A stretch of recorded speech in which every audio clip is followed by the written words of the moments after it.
पति है, मेरे पुत्र है, मेरी सास है, तो उसके आत्मा के दर्शन आपको हो जाएंगे, राग द्वेष खत्म हो जाएंगे आपके। वही चाहिए ना आपको जी। हाँ, तो सब मिल जाएगा आपको। और ये यहाँ गुरु नहीं होते, आपको शिष्य भी नहीं बनाते। यहाँ मैं आत्मा में रहता हूँ, आपको आत्मा बिठा दिया, फिर कौन किसका गुरु, कौन किसका शिष्य? आत्मा में कोई शिष्य भी नहीं रहता है, आत्मा में कोई गुरु भी नहीं रहता है। ये व्यवहार में है, पर आपको आत्मदृष्टि मिल जाती है यहाँ। और आत्मा सो परमात्मा, यानी ईश्वर उसी को ही बोला जाता है। जो आत्मा है वही भगवान है, वही परमात्मा है, उसी की दृष्टि प्राप्त हो जाएगी आपको।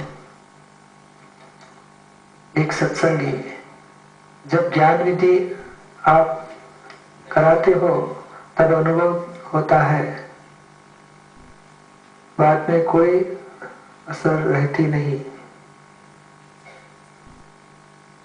ये जिसका भी प्रश्न है, ये जो ज्ञान विधि होती है तब अनुभव टच होता है। जो प्रकृति है वो तो ऐसे की ऐसी रहती है, पर प्रकृति में जो तन एकाकार थे, तदाकार थे, वो पार्ट छूट जाता है और खुद कौन है उसकी जागृति शुरू होती है, प्रतीति लक्ष्य अनुभव शुरू होता है। और प्रकृति तो है, वो प्रकृति का कैसे निकाल करना, उसकी चाबियां मिलती। प्रकृति इफेक्टिव है, वो असर संसार की सभी प्रकार की इफेक्ट प्रकृति में होने वाली है। वो इफेक्ट में कैसे मुक्त रहना, वो सब चाबियां आपको मिल जाती है।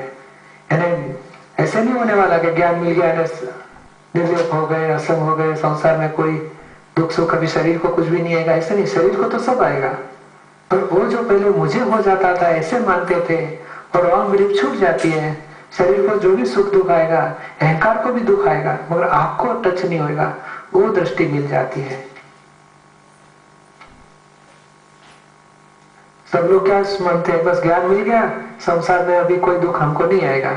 अरे शरीर को तो, अभिषेक को तो सब आएगा। घर में पापा बोलेंगे तू बिगड़ गया है, झगड़ा भी करेंगे आपके साथ, पर आप उसको संभाव से निपटेंगे। पहले राग द्वेष से निकाल करते थे, अभी संभाव से निकाल करेंगे, दृष्टि बदल जाएगी। बाकी व्यवहार तो रहेगा ही। और ठंड लगती होगी तो थोड़ा जैकेट भी पहनना पड़ेगा। और ऐसा नहीं कि शरीर को ठंडी नहीं लगेगी, भूख नहीं लगेगी, शरीर तो अपना धर्म में ही रहेगा। आप उससे अलग, पहले मैं खाना खाया, मुझे ठंडी लगती है, मुझे भूख लगी, ऐसे मानते थे, और रॉन्ग बिलीफ छूट जाती है, राइट बिलीफ सेट होती है कि ये तो शरीर को होता है, अभिषेक को होता है, मैं शुद्ध आत्मा हूं। श्रुति पटेल, कोलकाता। श्रुति की शुद्धि, उदासीनता और वितरागता में क्या भेद है? उदासीनता वो क्रमिक मार्ग का स्टेशन है। बहुत वैराग्य आ जाएगा, बाद में आत्मा प्राप्त हुआ नहीं, संसार में इंटरेस्ट आता नहीं है, ऐसी स्थिति को उदासीनता बोलते हैं। और आत्मा प्राप्त हुआ नहीं, वहां तक वो उदासीन है। राग द्वेष किसी के ऊपर नहीं है, और उसको सुख किसी में आता नहीं है, वैरागी है। और जब आत्मज्ञान हो गया तो उदासीनता वाला सीधा वितरागता में चले जाता है, क्रमिक मार्ग में। और यह क्रम है, यह उदासीनता का स्टेशन नहीं है। जो भी मोही प्रकृति है उसका भी निकाल करो, विलासी प्रकृति है उसका भी निकाल करो, वैरागी प्रकृति है उसका भी निकाल करो, और आप शुद्धात्मा में आ जाओ। यानी वितरागता के दो पार्ट है। बिगिनिंग ऑफ वितरागता उसको समभाव बोलते हैं, पूर्ण वितरागता उसको पूर्ण वितराग बोला जाएगा। तो यहाँ संभाव शुरू हो जाते हैं, अंश वितरागता शुरू हो जाती है। और उदासीनता की जरूरत यहाँ नहीं है, ये फ्लाइट का रास्ता है, बीच में के स्टेशन नहीं आएंगे। ज्ञान विधि के बाद महात्मा को कौन सा गुण प्राप्त होता है? गुण यानी वितरागता या उदासीनता? वितरागता सच्चा तो ये तो कर्मों, डिस्चार्ज कर्मों में राग द्वेष है, बाकी आत्मा का वित द्वेष पद शुरू हो जाता है महात्मा को, वित द्वेष पद। बाद में कर्म फाइलों का संभाव से निकाल करते करते पूरी फाइल खत्म होते जाएगी तो वितराग होते जाएगा। किसी के प्रति राग द्वेष हो गया तो वितरागता मतलब अंदर से फिर पश्चाताप होगा और वो धो डालने का। दादा ने अवतरणी में कहा है कि उदासीनता के अंदर उल्लास रहता है और बाहर उल्लास नहीं दिखता।